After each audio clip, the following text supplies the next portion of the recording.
Verdade, imparcialidade. Começa agora o programa A Hora da Verdade. A apresentação Carlos Frederico Gomes. Olá, amigos assinantes, estamos iniciando mais um programa A Hora da Verdade na sua TV Mais e na sua Litoral TV. Na TV Mais você assiste no canal 15, né? E na sua Litoral TV você assiste no canal 5 da NET. Na TV Mais é canal 15 da Multiplay. E na TV Litoral, na Litoral TV, melhor dizendo, canal 5 da NET. Programa Hora da Verdade, que está no ar nas duas televisões, tanto na NET como na TV Mais. Olha, o Brasil vive um impasse muito grande. E toda vida que tem uma crise, como a gente está vivendo agora, esse impasse em relação aos nossos governantes que levaram esse país à bancarrota aparece. Estou falando da crise dos combustíveis que a gente está vivendo agora. O que é que está acontecendo? Para você ter ideia, nós vivemos duas pontas muito claras e definidas para você se definir na eleição, que você não pode mais ficar nessas duas pontas. O Brasil não aguenta mais, né, essa rotação, esse movimento rotatório, ou essa mescla desses dois, desse maniqueísmo desses dois lados, né? Eu estou falando do governo integrista, um governo que usa e chega no poder e usa o nosso país para beneficiar grandes empresas internacionais e fazer essa política desse neoliberalismo selvagem que mata o cidadão brasileiro e usa o cidadão brasileiro. Nós somos verdadeiramente usados em todos os sentidos. Por exemplo, nós pagamos as maiores taxas de juros do mundo, nós pagamos o maior serviço em relação ao uso de cartão de crédito e de débito do mundo. Nós temos as maiores taxas de juros, nós somos os cidadãos mais explorados pelos banqueiros no planeta. Não tem nenhum lugar do mundo em que o cidadão seja tão explorado por financeiras e por bancos internacionais como todos nós aqui brasileiros, né? E da outra ponta, nós temos o aparelhamento do Estado, ou seja, o governo do presidente Lula e da ex-presidente Dilma, esses 14 anos, nós tivemos, aí foi pior, nós tivemos as duas coisas. Nós tivemos o aparelhamento do Estado, em que pegaram a Petrobras e destruíram a Petrobras, usaram a Petrobras como se usa assim uma bodega, né, em que você, o dono, resolve que você vai quebrar aquela bodega e vai comer o que ela tiver, vai botar no bolso, que fizeram a Petrobras, né? Um dono do comércio, do mercantil da bodega, ele não pode levar o lucro todo que tem lá. Ele leva só, ele tem o faturamento e tem o lucro, ele leva o lucro. Que fizeram na Petrobras, pegar o faturamento e destruir o faturamento da empresa, né, bancando principalmente esse tipo de ação irresponsável para ganhar a eleição, como fizeram para ganhar a eleição da presidente Dilma e para ganhar a sua reeleição, né? No caso aí, o PT junto com o PMDB. E do outro lado é o PSDB que eu falei anteriormente, que geralmente quando vai para o poder, ele pega esse país e vende. O PMDB, que tem o mesmo pensamento do PSDB, e esse governo está junto aí, que é o governo federal, faz a mesma coisa. É um governo que entrega ao estrangeiro o que é nosso. Agora você imagine o lucro e as propinas que rolam nessa entrega. Estou falando tudo isso para falar da crise do petróleo. Nós temos uma agência nacional de petróleo que não serve de coisa nenhuma. O Brasil agora, nós estamos com essa semana nós tivemos aviões que não decolaram, aviões internacionais que não fizeram voo por falta de querosene. Nós temos cidades sem gasolina, sem óleo diesel, até sem álcool. Os caminhões parando em engarrafamentos quilométricos, ou seja, o caos no país, faltando verdura, faltando fruta, começando um desabastecimento sem precedentes. E que instituições são essas? Que ninguém previu isso. Que governo irresponsável e vagabundo é esse que não toma providência nenhuma. Esse governo Itaí é impressionante. Eles iniciaram uma negociação com coisa, eles dizem que eles só podem mexer no imposto. Que na decisão da Petrobras de fazer essa política vergonhosa, nefasta, de beneficiar o lucro em detrimento de um povo inteiro, a Petrobras não vende tinta não, mano. A tinta que é um subproduto do petróleo. Nós não estamos falando de tinta não, que você pinta hoje pode deixar de pintar amanhã. Nós estamos falando de combustível, que literalmente, na expressão da palavra, roda um país. Faz girar o país. É o combustível do avião, o combustível do caminhão, o combustível do carro, o combustível da moto, que faz com que o país gire, que faz com que o país funcione. No nosso país não tem nem transporte ferroviário. É o combustível que gera as térmicas que completam a geração de energia do país. E está parado. Que governo, esse desgoverno é esse que diz que não pode mexer com o seu Pedro Parente. O seu Pedro Parente é um burocrata assim, arrogante, prepotente, que dirige a Petrobras da maneira que ele quer para agradar o estrangeiro, para agradar os investidores internacionais. Você pega 200 milhões de brasileiros e rebola. Então, essas crises são ótimas no ano de eleição, para você não entregar esse país a esse povo. Nós vivemos um momento terrível entre a cruz e a espada. Nós não podemos voltar, não podemos voltar de maneira nenhuma para aquele aparelhamento do Estado, entregando o Estado a um bando de idealistas e rebeldes sem causa. São essa turma que até na vestimenta, da maneira de ser, acha que ele tem o cabelo grande, a barba desalinhada, andar sujo, uma calça jeans, no cargo importante, ele vai mostrar um estilo de um besta, de um otário, de um abestado, que não tem responsabilidade com as coisas, não se inteira da função dele na direção de um país, e até mesmo com a sua aparência, ele procura mostrar um estilo, só que tem na esquerda aí, nos imbecis que tomam conta das áreas, onde os governos de esquerda os colocam lá, e aparelham o Estado. Qualquer idiota barbado com cabelo grande toma conta de um setor importante do país e destrói, como destruir esse país. E do outro lado, você não pode entregar esse país a uns burocratas metidos a besta, elitista, que se acham dono do poder, ao ponto de desafiar um governo. A Petrobras deixou de ser do governo. A Petrobras agora foi entregue ao estrangeiro. Que o presidente da República, esta criatura desacreditada, desqualificada, que não manda em coisa nenhuma, é um fantoche na mão do capital estrangeiro, não tem a coragem de tomar decisão e dizer, cara, não dá não. Você botou milhões de brasileiros de volta pro fogão a lenha.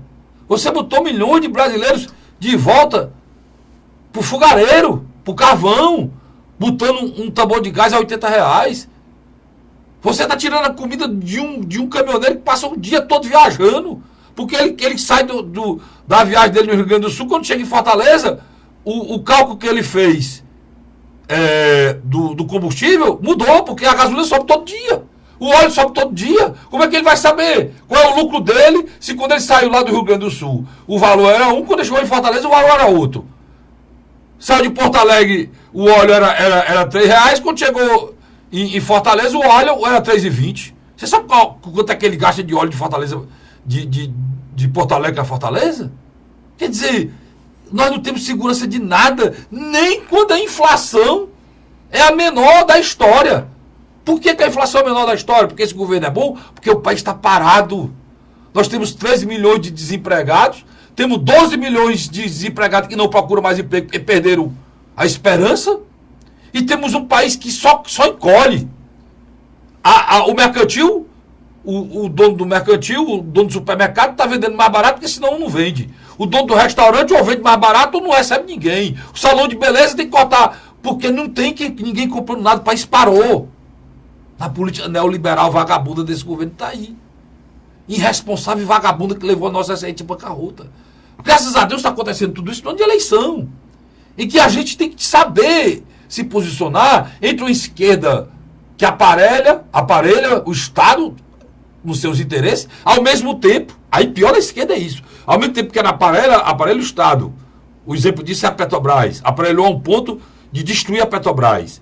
Ao mesmo tempo, ela transfere trilhões durante anos do nosso dinheiro para banqueiros. E por incrível que pareça, os banqueiros é que foram para cima do presidente Lula e da presidente Dilma, e aconteceu o que aconteceu. O pato amarelo, que diziam que lá na... Virou sapo. O pato amarelo virou sapo. Que lutou contra o impeachment lá na Avenida Paulista, esse pato amarelo era grandão daquele, não é grandão, né? Ele foi alimentado pelo Lula e pela Dilma, cara. Eles tiraram, a Dilma tirou todos os impostos. Confins, tirou tudo, deu tudo para esses caras, tudo. Tudo, olha, pegaram o BNDES e pegaram dinheiro público, botaram dentro do BNDES para emprestar para esses tubarões, que depois financiaram a queda deles. Nós temos que sair desses loucos, cara, que destruíram esse país. Porque o Temer nada mais é do que o vice da Dilma, que pensava totalmente diferente e ao mesmo tempo igual. Porque eles também aparelharam o Estado com os esquemas de corrupção deles. O PT aparelhava o Estado com esquema de corrupção e para o Luiz já entrando no papo aqui, e para poder também ajeitar os apadrinhados políticos, né? E o PMDB apoia. O PMDB é aquela mentalidade do político antigo. Ele está eleito, depois ele está eleito. Como é que eles fazem para ser eleito? Eles têm dinheiro, eles compram o voto. Depois de eleito, é hora de se fazer, né, Luiz? Para se fazer, precisa recuperar o dinheiro que perdeu. Então aí é 4 anos trabalhando para montar esquema. Só isso que fazem. E nós estamos no ano de eleição, Luiz, que é preciso que a gente falar isso bem claro, né? Olha, um país desse não merece confiança. Eu estou pensando aqui no governador Camilo Santana, que conseguiu esses voos internacional aqui. Então a pessoa soltar querosene aqui no aeroporto Pinto Batim, um voo sai lá de Paris, chegou um negócio que conseguiu há pouco tempo agora, aí vai sair daqui, não faltou ainda não, né? Mas já faltou em Brasília, já faltou em São Paulo, já faltou no Rio, né? E aí eu ia sair de casa para gravar esse programa, e tinha uma reunião lá, olha quem é a reunião, Padilha e Moreira Franco, é de lascar, né, meu chefe? Eliseu Padilha. Eliseu Padilha, né? Conhecido em Brasília como Eliseu Quadrilha. Até a gente fez até o coro aqui, né? Então, o Eliseu Quadrilha com Moreira Franco, decidindo isso tudo. Não estão presos porque tem fora privilegiado. Cadê o presidente, Luiz? O piloto sumiu. Literalmente o piloto sumiu. Michel Temer sabe que o único trabalho dele agora é entregar a faixa dia 1º de janeiro, e talvez o presidente eleito nem o queira. Desistiu da imbecilidade que ele soltou, que era a candidatura à reeleição, né? E eu acho que ele vai estar... Não anunciou o Meirelles, né? Não anunciou, né? Ou anunciou? Não, ele falou... Mas não anunciou oficialmente. Não. O Meirelles, que é responsável por tudo isso que ele está vivendo hoje aqui. O Meirelles é responsável por tudo isso que ele está vivendo isso aqui. Vendeu a imagem que o Brasil recuperou, meu irmão. Conseguir baixar a inflação com recessão, todo menino sabe, né? Agora eu quero ver crescimento, né? Inflação baixa. Esse que é o mote. E a criação de emprego. E crescimento é criação de emprego. Né? Se o país está crescendo, está criando emprego. Agora, as pessoas não estão consumindo. Luiz, depois de se destruir o cidadão brasileiro, cara. Pegaram o cidadão brasileiro e transformaram ele num escravo. São mais de 700 mil carteiras assinadas que foram perdidas depois daquela votação. Isso você está falando da reforma trabalhista. Bem, você está falando dos que perderam emprego. E aqueles que já estão há 3, 4 anos nos empregos informais. Não, esses aí... A empresa demite. Esses daí parar de procurar, né? Aí contrata por fora. Pois é, esses 700 mil que eu estou falando, quase 1 milhão de empregados, foi que foram demitidos com a nova lei trabalhista, que está transformando o nosso trabalhador em escravo. Esse governo que está aí, Luiz. E esse governo que está aí, se lembre, meu irmão, é um sol. Às vezes eu estava vendo o Senado agora, eles esculhambando Michel Temer, o pessoal... O Lindenberg Farias parece que fez parte do governo. Pois é, o PT esculhambando, o Lindenberg esculhambando, Aquela do Rio Grande do Norte.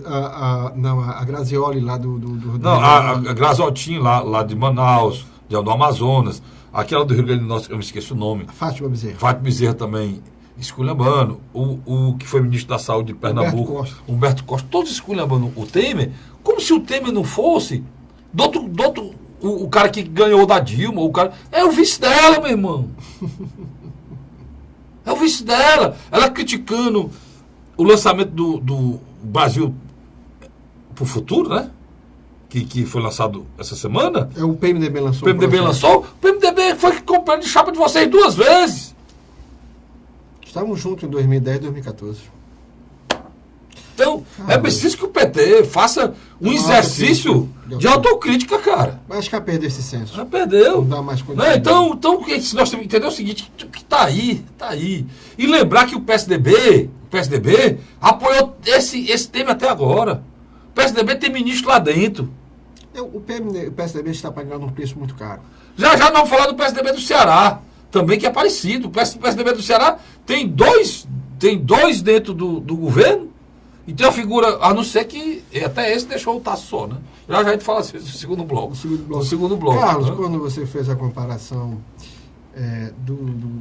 dos técnicos saídos dos bancos estaduais e também saído de algumas instituições que foram colocadas à frente dessas instituições financeiras e que usaram para se locupletar, como também criar toda uma elite empresarial junto com uma elite burocrática parasita. Parasita. Parabéns, Luiz, pelo nome. Parasita. Esse é o nome mesmo. O que aconteceu? Só eliminaram o intermediário, que era o Lula e o PT. Aí o PMDB entrou, trouxe o PSDB, tá lá. O PSDB tem ministro ainda, dentro desse governo. O João Dória defende que o candidato do PSDB defende o lecado de Michel Temer. Interessante isso. Dentro do próprio PSDB existe uma corrente que deseja que o partido, com todas as dificuldades do Michel Temer, saia em conjunto para apoiar o Geraldo Alckmin ou o João Dória. Dificuldade imensa do Michel Temer. Eu só vou ter ideia aqui, olha. Infraero alerta que o aeroporto de Congonhas, em São Paulo, e o de Recife, o de Palmas, em Tocantins, o de Maceió, né? Só tem combustível para esta quarta-feira. Entraram em colapso, né? Literalmente, né? Aí, quarta-feira, hoje, quinta-feira... Foi ontem. Né? Já não tem... Olha a situação em que esses homens... Como é que eles têm coragem de dizer que governa esse país, Luiz? Sabe quem fazendo isso com a gente? A Petrobras. Uma empresa da onde, Luiz? Do governo. Você imagine você privatizar uma empresa dessa. O que é que vão fazer com esse país, Luiz? Porque eles queriam privatizar a Eletrobras. Tiveram a coragem de querer vender a Petrobras dar a Eletrobras. Queriam dar a Eletrobras, cara. Em final de governo. Né? Fechar das luzes. No apagar das luzes. Só que, ainda bem que esse Congresso, aí não sei o que foi que deu nele ali, que ele não... O Rodrigo Maia e o ele não permitiu isso aí. O Rodrigo Maia, presidente da Câmara, e o Eunício do Senado lavaram as mãos. O que acontece? Não foi por bondade, não. Por bondade, não. O colegiado, ou o colégio de líderes... O Eunício é engraçado, Luiz, está dizendo e rompeu com o Michel. Quer dizer, você ficou com o cara até agora. Eu não gosto disso, sabia, Luiz? Ontem o Romero Jucá na tribuna soltou a piada, né? Ficou até agora. O Romero Jucá soltou a piada para o Eunício. Mas voltando aqui, colegiado ou colégio de líderes se reuniu e disse: Rodrigo Maia e Eunício não dá mais. Ano de eleição, não dá mais passar medidas que só vão desagradar a opinião pública e talvez prejudicar o nosso retorno para casa. Por quê? 2/3 do Senado volta. E 100%... Não, 1/3 volta. Não, 2/3. Não, 2/3 vai em busca... Então, vai em busca da eleição. 1/3 já está lá, já volta. Né? 1/3 volta. Quer dizer, um exemplo, Taxa Gereissati. Não fica lá. Já está lá. Agora, Eunício Pimentel, eu vou ter que disputar eleições. Pronto, é isso aí, é 2/3. 2/3. 1/3 está lá. 1/3 está lá, mas 2/3 dos senadores vão disputar a eleição. Aí você tem a Câmara que toda ela vai ter que disputar uma nova eleição. Não dá. Não dá. Agora, o pior disso, Luiz, é você ter a coragem, o desfrute de colocar, rapaz, a venda do nosso sistema de energia, que a matriz é água. num país que o norte do país é todo sem energia. Agora me O pergunta, próprio Nordeste tem uma energia,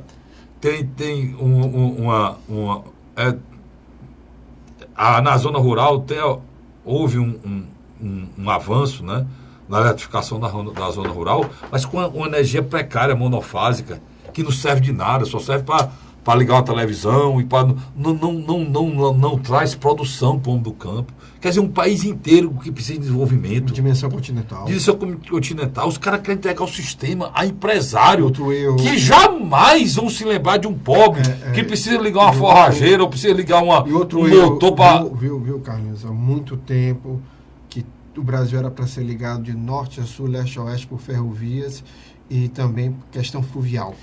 Mas Luiz, eu não estou nem tocando nesse assunto agora não, que isso aí é uma questão de infraestrutura. É você pegar o nosso sistema elétrico de um país subdesenvolvido, que precisa crescer, precisa levar o desenvolvimento para o norte, para o nordeste, que é mais da metade do país carente de energia ainda, e você entregar isso aí ao chinês, porque eles querem entregar a China, cara. Aí o povo brasileiro entende o seguinte: se você pegar o sistema da Eletrobras e colocar à venda, do preço que eles estão querendo, vão vender, porque é barato demais. Não, a ideia é vender para o chinês. E quem é que compra? Uma empresa chinesa. O que é uma empresa chinesa? É o governo chinês. Porque lá na China não tem empresa. Tudo é o governo. As empresas são subsidiadas pelo governo. Aí você vai entregar a água. Vou dar um exemplo claro: a Chesf. A Chesf é a companhia de energia do Vale de São Francisco. O Rio São Francisco, a bacia do São Francisco toda, vai ser entregue aos chineses. Estou dando só um exemplo de uma companhia de distribuição de energia, Chess. Você sabe o que é? Rapaz, esse governo teve que mandar isso para lá. E o Luiz. Norte. E o pior, Luiz aqui dizendo que só não venderam. Por quê, Luiz? Porque não dava, porque era de eleição. Porque senão tinham vendido. Saco de maldade. Olha o que é que a gente está entregue, cara. Ninguém, Luiz, tem responsabilidade cívica. Não foi por força de vontade de fazer o mal. Foi por temer que essa maldade o prejudicasse. Foi também. por oportunidade, né? No momento não era oportuno para fazer o mal, mas se voltarem para lá, irão fazer. Em janeiro e fevereiro do ano que vem vão ter coragem. Então, é preciso que você entenda, né, que isso não é uma coisa... Por exemplo, essa crise dos combustíveis é marca clara. Eles foram subindo, entendeu? Antes de ter essa crise do Irã, que provocou essa subida do dólar e do petróleo, agora estão dizendo que vai chegar a $100, dessa imbecilidade do Trump lá em relação àquele acordo que não entrou com o Irã. A Arábia Saudita que agradeça, né? Pois é. Não, o próprio Irã também, para eles é bom, a briga é boa para todos, né? Só não é boa para a gente aqui. Mas o que é que acontece? Antes dessa crise, o seu Pedro Parente, esse arrogante de galocha, ele já vinha subindo os combustíveis de uma forma... Ele já tinha levado um bujão de gás, Luiz, a R$80. Não dá. O orçamento de uma família, um bujão de gás é muito Então, caro. é muita falta de compromisso com o povo brasileiro. São 200 milhões de pessoas que valem muito menos do que uma ação da Petrobras. 200 milhões de brasileiros valem menos que uma ação da Petrobras. Você avalie isso, né? Porque isso está sendo dito por esse governo que está aí. Né? Não, Pedro Parente, a política dele é intocável. A política do Pedro Parente é intocável, está acima do cidadão brasileiro. Rapaz, isso é uma falta de vergonha. Isso é um governo vagabundo. Não tem outro nome, não. Não tem outro nome a dizer. Né? Na hora que você bota o povo brasileiro abaixo da valorização da ação da Petrobras, isso é um governo covarde, nefasto, que é preciso que você entenda que a sua vida está na mão deles nessa eleição, Luiz. Tá, mas vamos... No dia do meu aniversário, melhor dizendo. Que é dia 7 de outubro a eleição. Não vamos nem poder beber, né? Nem posso fazer nada. Mas depois das 5 horas a gente começa. Só termina segunda-feira. Eu vou para o rápido intervalo, volto já mudando completamente de assunto. Estava falando da política do Estado de Ceará, que nessa semana foi muita coisa, né? E não vou usar os 2 blocos, o segundo e o terceiro do programa Hora da Verdade, para a gente avaliar todas as indas e vindas, né? Até errei. Idas e vindas dos políticos agora nessa semana passada. Fique aí, não sai daí não, que a coisa é complicada, viu? A gente volta já. A Hora da Verdade.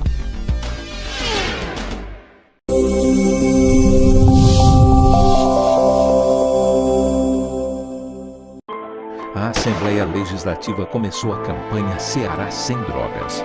A discussão vai ser levada para todo o estado, prevenindo a população e buscando soluções para resolver o problema. Participe da campanha.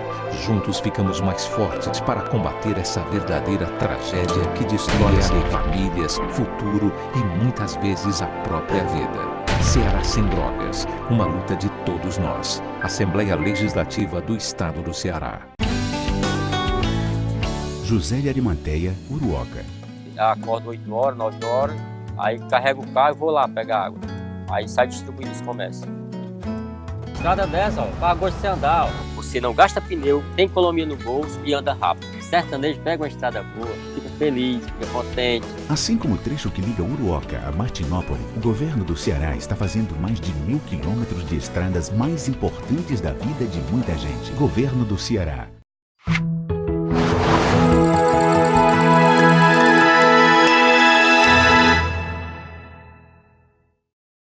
A Hora da Verdade. Estamos de volta. Programa Hora da Verdade na sua TV+, canal 15 da Multiplay, e na sua Litoral TV, canal 5 da NET. Olha, eu vou começar aqui com o meu blog. Meu blog tem 3 assuntos interessantes e diz respeito à mudança nessa semana. Primeiro, eu tinha falado no blog que o senador Tasso Gereissati iria lançar na próxima segunda-feira, ou seja, dia 21 passado, o general Teófilo como representante dos tucanos na disputa pelo governo estadual. Tasso foi chamado de marechal pelo general, que relatou ser o senador o responsável para tratar das composições políticas e a coordenação da campanha em todos os sentidos. Pois o marechal está acima do general. Então o Tasso agora virou o marechal, né? Mas nem senador, o senador o marechal. E depois desta declaração de submissão do general ao senador Tasso, fica claro que Tasso deixou de achar, fica claro porque Tasso deixou de achar que o governador Camilo Santana tem um jeitão de tucano, como ele tinha dito anteriormente. Camilo, segundo o próprio Tasso, seria pau-mandato dos Ferreira Gomes. Sendo assim, Tasso não poderia ser o seu marechal. E dá para entender também. Né, Luiz? Porque o capitão Wagner não foi escolhido para ser o candidato. Pois este é um capitão com jeito de marechal. Ou seja, ele não gosta de ter ninguém acima dele mandando, não. E depois de tanta patente, Luiz, me deu uma saudade tão grande dos coronéis, cara. Eu termino com essa frase no meu blog. Me deu Isso, o primeiro texto. Me deu a saudade do Vigílio Távora. Me deu a saudade do homem de bem como Vigílio Távora.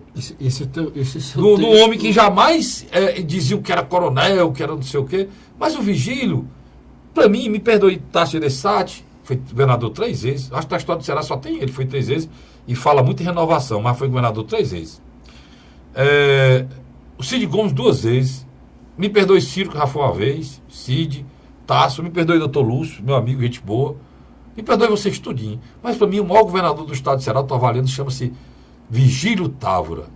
Esse foi o maior governador do Ceará. Os 2 governos dele. 2 vezes governador, um homem de bem, um homem sério, morreu pobre. Planeje 1, planeje 2. Planejamento 1, planejamento 2 administrativo. No tempo que ninguém nem sonhava em falar em planejamento, ele trouxe tudo para o estado do Ceará. A energia que a gente tem. O Cambeba que você viu ali foi projetado, pensado pelo Vigílio Távora. O Gonzaga Mota não assumiu. Olha, e você vê hoje, cara, eu estava até lembrando aqui, tem outra postagem minha que diz Tasso de algoz de coronel a cabo eleitoral de general. O Tasso que lançou o general chamou o coronel Vigílio de força de atraso pelo simples fato de ser militar. Agora o Tasso veio com um discurso que eu não conheço essa pessoa. O discurso de que o general, ninguém ali, nem ele, nem ninguém, tinha capacidade administrativa que o general tinha, por ser general. Foi o discurso dele, né? E o Vigílio Távora, que foi chamado de força de atraso, como o Luiz, lembrando aqui, 2 planos de planejamento do Vigílio, foi chamado de força de atraso porque naquele tempo era importante chamar ele de força de atraso para manter o projeto da mudança. E agora é importante dizer que o general sabe tudo, e naquele tempo o coronel não sabia nada. Porque nós estamos falando dos 3 coronéis, eram 3 coronéis do Exército, inclusive um parente até do general, que é candidato aqui, que era o César Calles. Que não morava no Ceará, morava em Recife, Mas como havia uma zona de atrito aqui muito grande, foi retirado de Recife para se tornar governador na eleição direta na Assembleia. Com os militares. De Recife, muito parecido com a história do general Teófilo também. Que foi tirado do colete do Tasso, sem uma consulta interna. E não é cearense, não, né? Ele é cearense, não, ele é carioca, né? Nasceu no Rio de Janeiro. Mas ele estava morando na região da Amazônia, tem toda uma história aí meio complicada. Não, o general, eu concordo com o Tasso em tudo. É um grande nome, é um nome capaz, é um cara que tem capacidade administrativa, só tem um problema. Ele nunca pensou em ser governador do Ceará, como ele disse, não estava nos planos dele, não se preparou, não é político. E eu não entendo porque aqui antes os militares não prestavam para o Tasso e agora prestam. O senador Tasso Gereissati, desde o início do ano passado, ele vinha falando nessa tecla, renovação, precisamos lançar um nome novo. Aí foi buscar no grupo Energia Branco, Geraldo Luciano. E, em um determinado momento das reuniões das oposições, o Eunício de Oliveira perdeu a paciência. E disse, Tasso, você é ou não é candidato? E o Tasso voltou com essa ladainha. Não, nós temos que lançar um cara novo como esse Geraldo Luciano. Então, o Eunício se retirou da reunião, nunca mais voltou. A partir daquele momento, quando ele passou a negociar, volta para o governo. No começo desse ano, especificamente... Não, se você... Vamos misturar tudo, não. Começou com o Eunício, vamos com o Eunício logo. A volta do Eunício. Depois a gente mexe... A gente volta a... Nós temos muita coisa ainda, muita coisa. Vamos começar com a volta do Eunício, né? Aí o Eunício começou a construir um caminho de volta. Total. E um Estado pobre... Já havia uma aproximação do Camilo Eunício em relação aos projetos do Ceará que o Camilo estava atrás para resolver. Estavam travados. O que aconteceu? O governo pobre, como o do Ceará, que 98% é no semiárido, o que acontece? O governo estadual precisa de uma linha direta com o governo federal. O que aconteceu? O Eunício fez esse papel muito importante. E houve uma coisa que me chamou a atenção. Houve um crescimento de uma amizade. Eu hoje afirmo, Camilo e Eunício não são só aliados políticos, não, são amigos. Você acha? Eu acho que eles são amigos.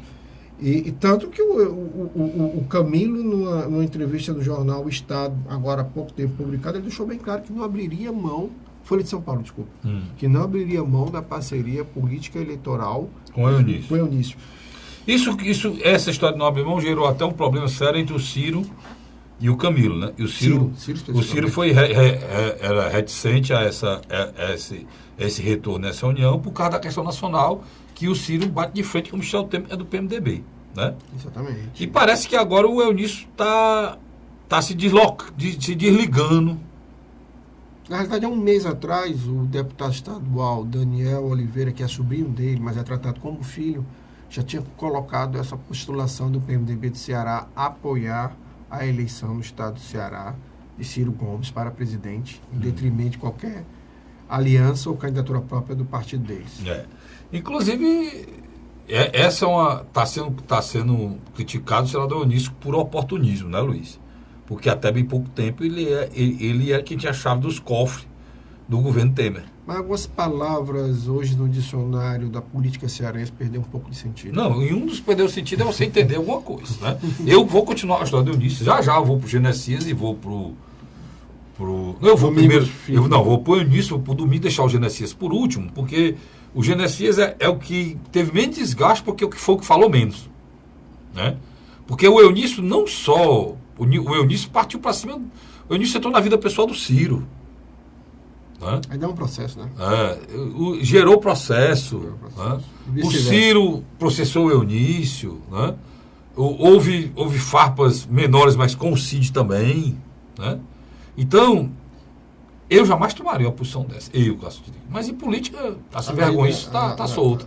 E me perdoe, negado. Eu não tenho obrigação de embarcar nessa de vocês, não. Vocês brigam, querem que a gente escolhemos o que vocês brigaram. Eu vou dar um exemplo claro aqui. Eu vou começar a falar. Luiz contou a história, eu dou um exemplo claro. Eu sou amigo do Luiz é meu amigo. O Luiz me pede um negócio, eu não faço. O Luiz é meu amigo, por eu não ter feito o negócio. O Luiz me tratou bem a vida toda, achando que na hora que fosse me pedir isso, eu ia atender. Eu não atendi. O Luiz, de uma hora para outra, me tratava bem, tu passa a me esculhambar. Foi exatamente isso Hein? Aonde eu chegar... Pronto, é me esculhambando. Aí ninguém entende nada. Exatamente isso que aconteceu. É o senso comum. Com os dois. Eu vou falar do Eunício e do Domingos Filho. Exatamente, vamos começar com o Eunício. Ele está com o Eunício, Foi o que aconteceu com o Eunício, Luiz. O Eunício era deputado federal, acompanhou o sítio como deputado federal uma vez, 2 vezes, no sonho de ser candidato a governador. Uma vez. No sonho de ser candidato a governador. Não, porque é o seguinte, o Eunício se elegeu em 98, Pronto. se reelegeu em 2002 e decidiu não ser candidato ao Senado em 2006, na primeira chapa Pronto. Ele não quis disputar com o Me Mourão. dê só um Quem parênteses. se elegeu foi o Inácio Arruda. Me dê só um parênteses. Aí foi o primeiro favor que eu acho que o Eunício fez ao Cid. Né, chefe? Ele abriu. Porque o Cid pediu para ele abrir, né? E ele não foi para o Senado, para o Inácio ir. Não foi isso? Exatamente. Pronto. Aí foi o primeiro favor. O segundo favor foi em 2008, quando o PMDB apoiou a reeleição de Luciano Lins. Pronto. Aí foi o segundo favor. Esses 2 favores levou o Eunício a entender que quando chegasse na eleição de governador, 2010. quando o Cid saísse, o candidato era ele. Não, mas passa para 2010. Em 2010, quem é o senador eleito pela máquina estadual? É o Eunício Oliveira. Pronto. Só que aí o Cid atendeu o Eunício. Aí em 2012 os dois saem juntos. Pronto. Aí o e Cid... elege Roberto Cláudio. Pronto. Não, mas aí o Cid achou que elegendo o Eunício senador, o Eunício estaria contemplado. Porque ser senador da República é o céu. Céu. E vou ser bem sincero, me perdoe, mas eu vou continuar sendo sincero. No Ceará tem gente competente para ser senador da República, igual ou muito mais do que o Eunício. Deixa eu só lhe interromper. Nos quadros políticos, tá certo? Por isso, o Cid fez uma coisa que eu acho que foi muito boa para o senador Eunício, mas ele acha que não. Mas vamos continuar. Mas deixa eu só lembrar um detalhe, que de 2007 a 2010 o presidente da Assembleia era Domingos Filho, que era do PMDB, e em 2010 o mesmo dentro do PMDB é alçado a vice-governador na chapa. Mas não fale agora do Domingos Filho, não, nós vamos já, mas só terminar. Porque o Eunício foi senador da República, que é seu céu, e só é presidente do Congresso hoje porque o Cid lançou ele candidato a senador. Lembrando que, por Cid lançar o candidato a senador, ele teve que brigar com quem, Luiz? Com o próprio irmão. E o irmão teve que brigar com quem? Com Tasso Gereissati. Então política. eu estou lhe mostrando como é que as coisas acontecem.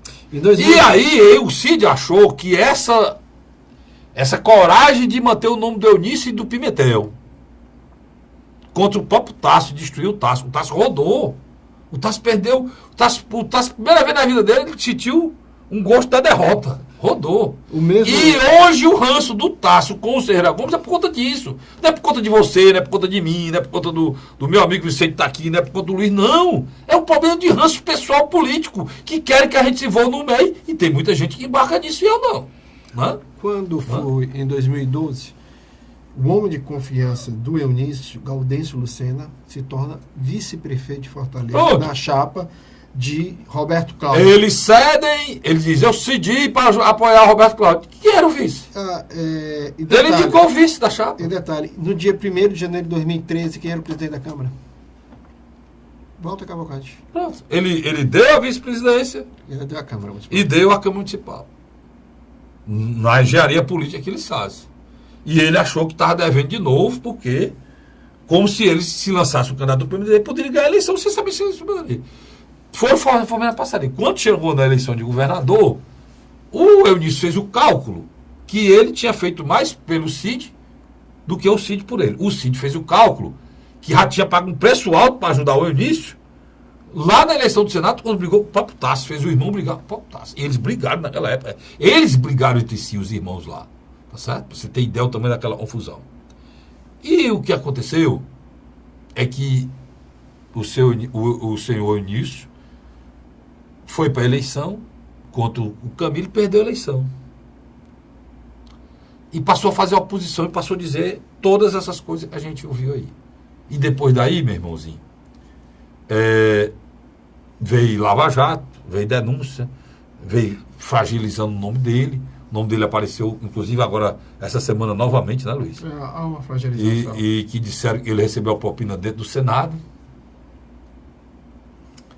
E o senador Eunício agora recuou, voltou atrás, viu que a chance dele ser reeleito senador se for junto com o governador Camilo Santana, que não tinha nada a ver com isso, abraçou. O Luiz já está dizendo que são amigos, e está o problema para o PDT engolir, né, Luiz? Aí você tem uma outra figura. Domingos Filho. Domingos Filho se elegeu 3 mandatos, literalmente, da oposição. Tanto a Tasso como a Lúcia Alcântara. Mas quando Cid se torna governador, no dia 1º de janeiro de 2007, 1º de janeiro não, porque os deputados ainda têm um mês de janeiro todinho, né? É diferente. A legislatura passada, em fevereiro. Mas quando passou o carnaval, vamos colocar assim, quem era o presidente? Quem era o presidente da casa? Domingos Filho. Na época, filiado ao PMDB. O que é ser presidente da Assembleia? Vou dar um exemplo. Zezinho quis ser presidente não sei quantas vezes. Nunca conseguiu. Foi primeiro secretário, foi não sei o quê. Veio conseguir agora, foi eleito, reeleito e reeleito de novo. Mas foi 2 vezes, mas quase não era candidato, né? No tempo do Roberto Cláudio era para ser ele, não foi. No tempo do Domingos era para ser o depois do Domingos não foi, porque o Domingos foi uma vez, foi 2 vezes, né? Essa lei não é regimentar. Mas existia uma prática na Assembleia de que o primeiro secretário quase sempre... Não é regimental, não. Isso aí é... Não, mas estou dizendo... Mas existia uma é porque, eu vou dar o exemplo que ele está falando. Existia uma cultura... Vou dar o exemplo. Que vou dar o exemplo. O Marcos Carlos foi primeiro secretário, foi presidente. O Cid Gomes foi primeiro secretário, foi presidente. O próprio Zezinho. O próprio Zezinho foi presidente. E onde chegou na hora de ser, o Zezinho não foi. Aí depois mudaram. Foi. Mas é uma coisa. Então, foi presidente, né? Foi presidente. Foi reeleito. 2 mandatos. E quando chegou em 2010, independente do Eunício de Oliveira, quem foi que o Cid escolheu para ser o vice-governador? Domingos Filho. Por cima do Eunício, que era do PMDB, passou por cima do Eunício, mas pegou o pupilo dele e botou para ser vice. E o presidente da Assembleia, ele já era todo empavonado para ser presidente, foi ser vice-governador e ficou mais empavonado ainda. E a Mosca Azul. Domingo Neto foi o deputado mais votado na época. Aí a Mosca Azul mordeu, ele achou que ele podia ser governador. E achou que tinha feito muito pelo Cid.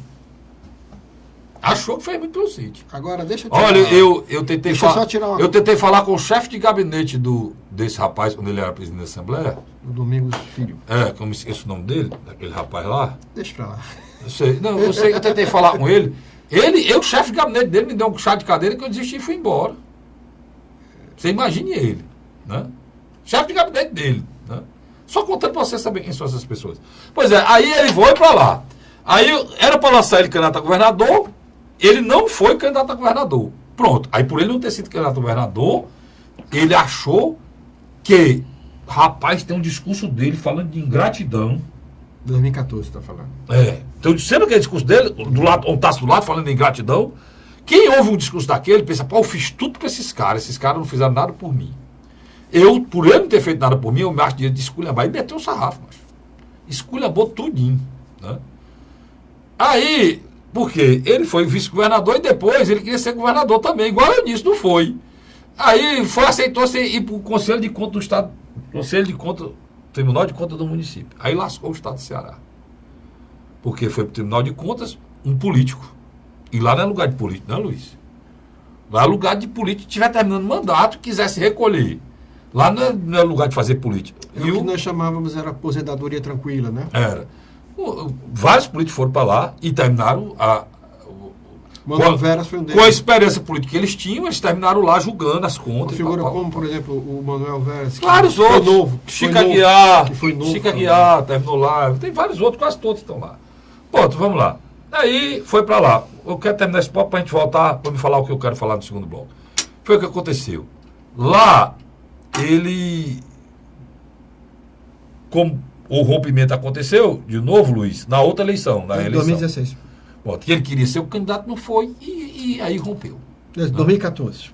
2014. Pronto, aí rompeu. E aí formou uma chapa contra o governador. Né? Venceu a eleição na TCM. Não, hein? Aí ele venceu a eleição no TCM. Não, mas aí até ainda estava mais ou menos. Venceu a eleição para presidente do TCM e montou a chapa contra o candidato do Camilo na Assembleia. Foi uma confusão do mundo, deu bafafá, deu briga, deu confusão. E depois daí veio o troco. Só de eu lhe interromper aqui, o Odilon Aguiar era secretário. Pronto, Odilon é secretário. E Osmar Baquite. Também, pois. Do partido dele, pois do PSD. Aí o Odilon saiu e era secretário, saiu da secretaria, começou a esculhambar o próprio governador. Eu não sei como é que o cara sai da secretaria, chega na Assembleia, esculhambando o governo e servia. Os políticos entendem ou não entendo isso. E por aí foi. E aí, meu irmão, agora esqueceram tudo e voltaram. É uma situação meio complicada para explicar. Agora, qual o problema dessa história? No meio dessa confusão, tinha o TCM. E o Heitor Ferrer, que já tinha uma emenda para acabar o TCM, não entrou emenda, mas entrou emenda com o apoio do governo, que era para atingir mesmo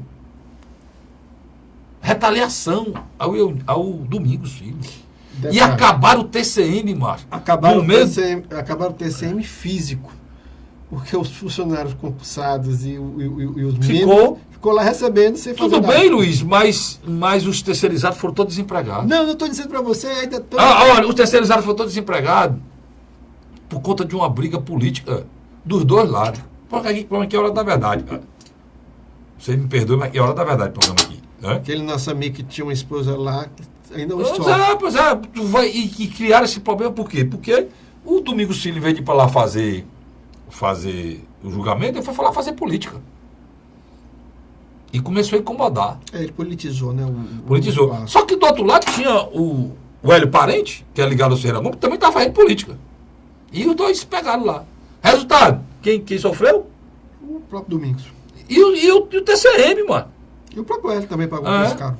Mas nos bares, o pior, porque a atitude do Heitor acabou com o TCM, o TCM deixou de virar essa casa politiqueira que ele tinha virado com os dois lados. O Hélio Parente de um lado e o Domingos Filho do outro. É porque existe uma teoria que não necessitava do TCE e do TCM, que praticamente atuavam. E hoje o TCE está resolvendo, e dizem, Luiz, e está muito melhor, porque as questões agora lá são técnicas e não são mais políticas. Se eu fosse dizer aqui o que dizem que acontecia no TCM, eu não vou dizer porque eu não tenho prova, eu só posso falar o que eu estou falando aqui, eu sei que acontece. Mas o que diziam que acontecia no TCM, se eu fosse falar aqui, o que pessoas disseram lá que acontecia dentro do TCM... Vamos agora para o terceiro bloco, né, Carlos? Aí, irmãozinho, passou isso aí e agora,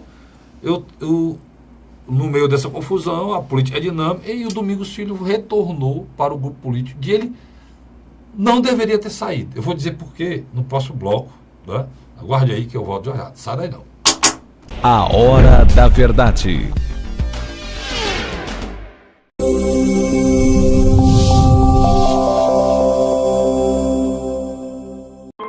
A Assembleia Legislativa começou a campanha Ceará Sem Drogas. A discussão vai ser levada para todo o estado, prevenindo a população e buscando soluções para resolver o problema. Participe da campanha. Juntos ficamos mais fortes para combater essa verdadeira tragédia que destrói famílias, futuro e muitas vezes a própria vida. Ceará Sem Drogas, uma luta de todos nós. Assembleia Legislativa do Estado do Ceará. José de Arimanteia, Uruoca. Acordo 8 horas, 9 horas, aí carrego o carro e vou lá pegar água.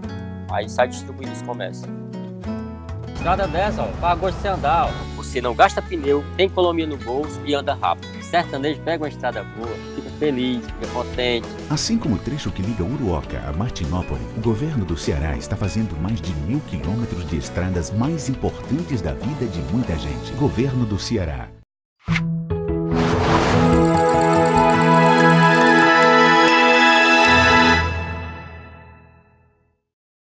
A Hora da Verdade. E aí, eu deixei você esperando para você terminar de ouvir o resto da história. E nós vamos contar o resto da história aqui, eu, Luiz. Aí, Luiz, o homem resolveu voltar. Mas como foi que resolveram essa história dele voltar? Íamos Lá o Tauá. Foi? Tauá foi o motivo. Sim. Foi o motivo. O que aconteceu lá? Tanto Idalmir Feitosa como Chiquinho Feitosa se aproximaram de Domingos Filho e estão tentando lá tirar o atual prefeito. Parece que é uma pendenga lá judiciária na área do Tribunal Regional Eleitoral. E, na minha avaliação, o que me chamou a atenção foi que Chiquinho Feitosa abriu uma linha de negociação com Cid Gomes. E o Chiquinho Feitosa, que é o padrinho do Aldir Mota, não? Primeiro secretário, o primeiro suplente de Tasso Gereissati. Primeiro suplente, mas também é o padrinho do Aldir, que é o primeiro secretário da casa, que já foi a grande figura afilhada do Domingos, né? Eleito pelo PMDB. Quando ele era vereador, presidente da Câmara de Itauá, né? Ele era ligado, presidente da UVC, era ligado ao Domingos Filho. Mas aí ele se desligou do Domingos Filho e o Chiquinho foi quem ajudou ele a chegar na Assembleia, né? Ele deu asa ao menino. O Chiquinho Feitosa. Deu asa. Quando se fechou esse processo, essa aproximação, a gente tem que ver que já existe. Foram pedir as bênçãos do Cid. Sem dúvida. E do Eunício. O telespectador precisa compreender uma coisa.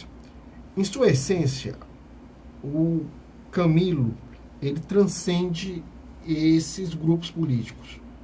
Você tem um grupo orgânico, bem organizado, com quase 20 anos de estrada, que é o grupo dos irmãos Ferreira Gomes, Ciro, Cid e Ivo Gomes. Do outro lado, você tem um Eunício que não organizou um grupo político, organizou uma frente de lideranças. No primeiro momento ele vai, no segundo momento vem outro. Ele atrai silenciosamente uma parceria Genesias e depois Solidariedade, traz a Gorete, que recebeu de mão beijada o Partido da República. O Adail Carneiro, sob uma orientação lá de Brasília, foi para o Podemos. E veio também. Cabo Sabino, que foi para o Avante, mas também trouxe o PHS. O que acontece? Onde é que eu quero chegar? Você tem agora, dentro do governo estadual, duas almas. Uma bem organizada, que é feita pelo Cid Gomes, e uma outra que está se organizando, que é uma frente, eu volto a reafirmar, é uma frente de lideranças. Agora é interessante. E a vida desses dois nós falamos aqui no programa anterior. Mas se deu por quê? Porque o Eunício foi na frente e puxou os dois juntos. Mas a volta do Domingos cria um problema lá em Itauá e pode ir com Mota. E o prefeito está falando que vai romper lá, o prefeito de Itauá, porque são inimigos ferrenhos. A pressão é muito grande. A pressão é muito grande. Porque o Aldir Mota tinha chegado no governo, chegou agora a ficar o Itauá dividido. Então a pessoa, o comício lá em Itauá, o prefeito, o Aldir Mota, e todo mundo junto, Chiquinho Feitosa.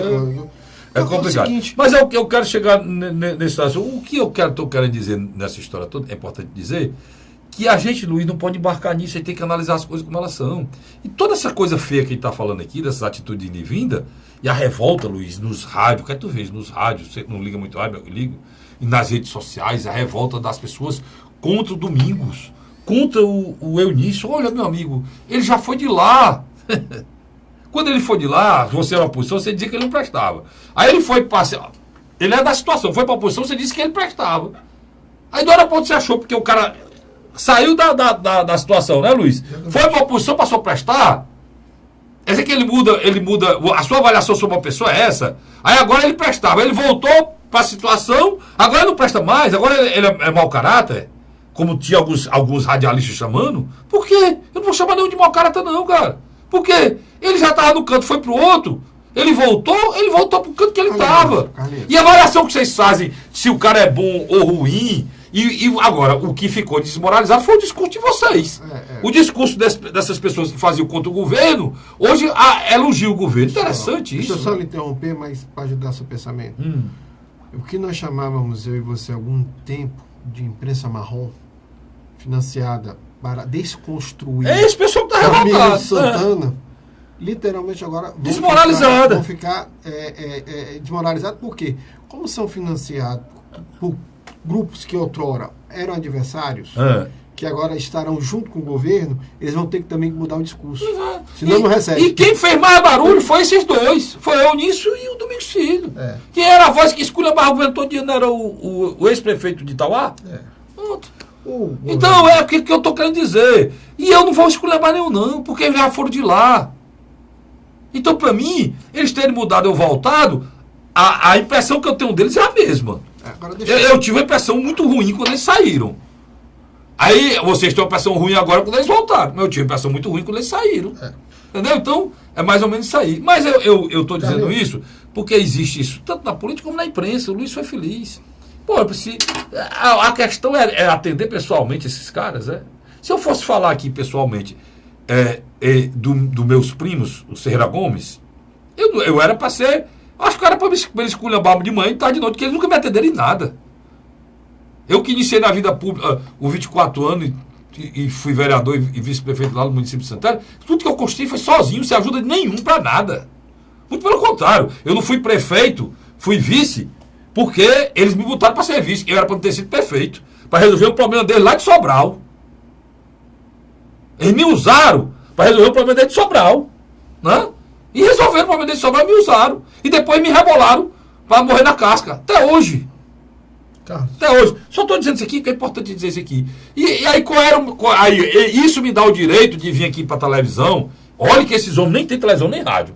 Eu estou no rádio todo dia de segunda a sexta. E estou na televisão toda semana aqui, na TV Fortaleza. Isso me dava o direito, Luiz, de esculhambar essas pessoas, de falar mal delas, de não reconhecer o que o Cid fez para o Estado de Ceará, o que o Ciro fez para o Estado de Ceará, não reconhecer o que eles fizeram, porque eu fui desagradado. Quer dizer que a minha vontade prevalece sobre a avaliação que eu tenho que fazer sobre o governante. É o que eles fazem, cara. Essa avaliação, Luiz, é o que eu queria fazer, que eu deixei para o último bloco para fazer aqui. Mas deixa eu só... Entendeu? Se eu fosse falar que depois disso várias vezes essas pessoas o que fizeram comigo foi me desestabilizar de todas as maneiras. Hoje, graças a Deus, eu estou livre desse. Agora, bem pouco tempo atrás, mesmo, me acenaram. Eu disse, paz, eu estou livre, eu não tenho interesse político nenhum, nem quero. Porque a política é surge demais para me estar nela. Tá certo? Mas os 2 mandatos que eu conquistei na vida, conquistei através da minha ideologia, da minha vontade. Da minha vontade de lutar, dessa coisa ter dentro de mim, de ajudar as pessoas. Detalhe, né? E na época que você... Quando eu tinha 24 anos de idade, hoje eu tenho 54 anos. Na época que você foi vereador e vice-prefeito, o seu pai já não era mais nem deputado. Não, eu conquistei sozinho. Só pela vontade quem tem espírito público real. Né? Então, Carlos, eu sabe. Agora, só para terminar esse assunto, me dá um direito de terminar, só para dizer o seguinte: vocês não têm o direito de serem desagradáveis, ou não são desagradados, de querer esculhambar todo mundo e achar que vocês têm o direito disso. Os seus interesses pessoais foram... Vocês não têm esse direito, cara. Vocês tinham que ter atitudes nobres. Atitudes que tem a grandeza de dizer, pá, não vou esculhambar esse cara porque ele não. E esse cara está fazendo o trabalho certo. E eu vou elogiar. Mas vocês são incapazes disso. Né? Aí passam por isso. E aguentem. Né? Um cachorro, quando for uma coisa errada, ele vem abanando o rabo. Você leva um carão. É a situação de vocês. Carlos, em 2014, o Eunício se desloca do grupo governista e vai para a oposição. Lá ele se encontra com o Lúcio Alcântara, do PR, e o Eunício de Tasso Gereissati, do PSDB. Esse triunvirato, junto com o Roberto Pessoa, que acaba se tornando um quarteto, montaram uma estratégia de enfrentamento ao candidato de Cid Gomes. Só que Cid conseguiu eleger Camilo. Depois, esse mesmo grupo, já com a entrada de Genesias, Noronha. É isso que eu quero falar. Que no primeiro momento. No primeiro turno de 2014, ele já com o presidente de Solidariedade, ele apoia o Camilo, mas no segundo turno ele apoia o Eunício. Mas já na eleição do capitão Wagner, desde o início, ele saiu na chapa oposicionista. Foram para o segundo turno e perderam pela segunda vez consecutiva. Ficou bem claro a divisão política no estado do Ceará. O que aconteceu agora? Quando o Eunício começa a pedir que o Tasso fosse candidato, porque o Tasso ainda tem mais 4 anos no Senado, ele poderia ir com a disputa... Se o Tasso fosse candidato a governador, ele não pedia nada. E permitiria que o Eunício fosse. Porque o Tasso é o nome de peso, o Tasso não foi. Aí o que aconteceu? Quando o Tasso apostou nessa ladainha. E quando o Eunício viu que não foi, o Eunício não, É o próprio Eunício. o Eunício e o Genesias. Ele viu que não tinha candidatura para concorrer primeiro com o Geraldo Luciano, depois com o general. Aí o Genesias tomou a decisão de não ir mais. O problema é que ele deixou para o final, eu ter deixado, que o Genesias. Ele era da oposição, mas nem um instante ele foi tão incisivo de esculhambar o governador como o Cid, como os outros. Se manteve mais ou menos, mas era da oposição. Criticou, a esposa dele também criticou algumas vezes a Assembleia. Mas a ida do Genesias já era esperado por quê? Por conta que o Genesias quer que seja mesmo respeitado e notado, e você sabe que o Tasso não é homem de ouvir ninguém. Tanto né? que eu acho ele que é homem de tomar decisão, empurrar de goela baixa, e o Eunício tem razão. O Genesias tem razão. Não tem porquê. O Genesias, o que ele conquistou só. Ele não é cria do Tasso. Por que é que ele tem que aceitar a imposição do nome que o Tasso trouxe? Só lhe interrompendo aqui, para ajudar. Na última reunião que o Genesias participou das oposições, me parece que se a gente calcular, acho que foi 2 semanas atrás. Nós só temos 30 segundos. Então, ele colocou que não tinha nada contra o general, mas achava que não era o caminho. Pronto, então... Domingos Neto, deixa eu terminar. Domingos Neto e Domingos Filho, ninguém do PSD estava nessa reunião já. O Domingos... quer dizer, o Genesias ainda estava, mas o Domingos já estava fora. Exatamente. Então, até se caçaria o Domingos foi o primeiro que é do Genesias, né? Sem dúvida. E o Genesias tem razão, porque o Genesias que ele conquistou, ele, deputado federal, a esposa deputado estadual, e o prefeito lá de Parambu, ele conquistou com o trabalho dele. Não tem por que ele ser subserviente ao Tasso, como é o general. O general nunca foi nada. O general está sendo lançado candidato a governador porque o Tasso quer. Interessante, ele talvez construa uma relação do Camilo bem diferente da relação que os outros construíram de idas e vindas. Pois é, e eu acho que inclusive, deixar aberto aqui, para as pessoas que eu citei aqui, está aqui o programa. Zé vir, só ligar para mim, que a gente resolve aqui. Todos que eu citei, se a gente tinha dito alguma verdade aqui, vocês podem ir ao vivo aqui, confirmar ou não a história que a gente contou aqui, né, Luiz? E já estou convidando o Genesias, convidando o Domingos Filho, Domingos Neto, quiser participar, o programa está às ordens para ouvi-los e dizer se e aqui mesmo, no ar, dizer se a gente contou alguma inverdade aqui ou não. Tá bom? Mas é importante que a gente conte o seguinte, o que eu cobro aqui é que os homens públicos do Ceará pensem mais no estado do Ceará e menos em si. Eles pensam muito em si, menos no estado do Ceará. Essa cobrança que a gente tem que fazer. E principalmente numa de eleição como esse, tá bom? Eu volto na próxima semana, se Deus quiser. Obrigado, Luiz. Obrigado a você, assinante. Até a próxima semana. Tchau, tchau.